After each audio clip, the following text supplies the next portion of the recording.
Bata Batuta. Kwentong pambata. Maging tagapagsabi ng katotohanan. Si Lucas ay isang matalino at maliksing 10 taong gulang na batang lalaki.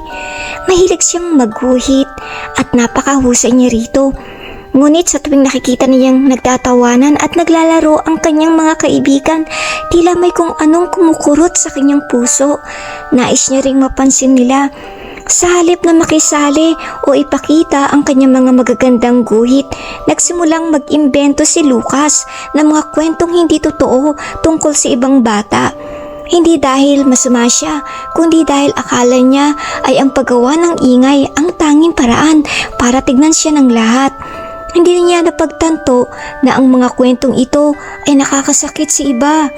Isang araw na hapon, habang naglalakad pa uwi si Lucas, nakita niya ang kanyang kaklaseng si Veronica. Si Veronica ay karaniwang masigla at palabiro, ngunit ngayong araw, nakaupo siya sa isang bangko at umiiyak. Sa di kalayuan, nakakita si Lucas ng sasakyan ng mga pulis at ilang matatanda na seryosong nag-uusap nang hindi man lang nagtatanong kung ano ang nangyari. At dahil gusto lang magkaroon ng balita sa paaralan, mabilis na umalis si Lucas. Kinaumagahan, madamdaming ibinalita ni Lucas sa lahat. Nasa malaking gulo si Veronica. May ginawang masama ang tatay niya at naaresto. Nagulat ang ibang mga bata. Agad silang nagbulong-bulungan at tinignan si Veronica. Nang pumasok si Veronica sa paaralan, malungkot at nag-iisa, nilayuan siya ng mga bata sa oras ng recess. Ayaw siyang kasabay sa tanghalian. Naiwang mag-isa si Veronica. Pagkalipas ng ilang araw, tinipon ng kanilang mabait na guro na si Miss Anya ang buong klase. Ipinaliwanag niya na ayos lang ang tatay ni Veronica at napagbintangan lamang siya sa isang maliit na bagay na naging malaking hindi pagkakaunawaan. Agad na nalaman ng mga otoridad ang pagkakamali at nakauwi na ang tatay ni Veronica. Bumagsak ang dibdib ni Lucas. Maling-mali siya.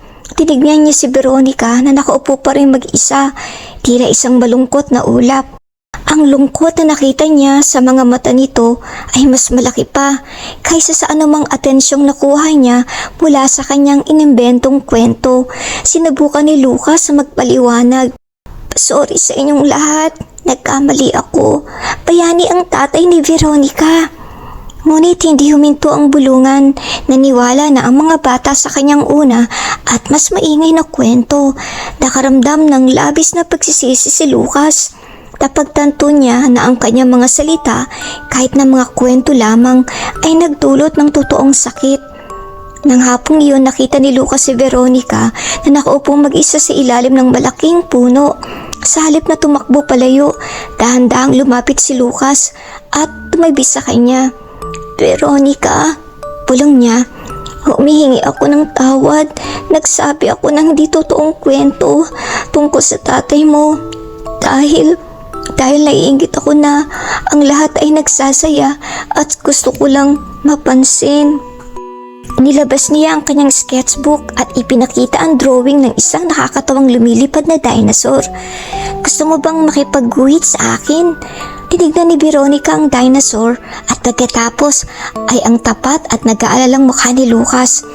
Binigyan niya ito ng isang maliit na ngiti. Sige, Lucas, gusto ko yan. Nagsimula silang mag-drawing ng magkasama. Tumatawa habang gumagawa ng isang drawing ng mga lumilipad at nakakatawang hayop. Ang ibang mga bata, nang makita nagkakatuwaan ng dalawa, ay dahan-dahang lumapit at nagtanong kung pwedeng sumali sa pagguhit. Nalaman ni Lucas ang isang mahalagang lihim sa araw na yun. Hindi mo kailangan mag-imbento ng mga kwento para mapansin.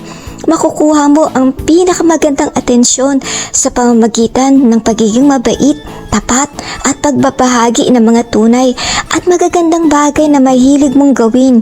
Hindi niya kailangang agawin ang eksena. Kailangan lang niyang hayaang magningning ang sarili niyang liwanag.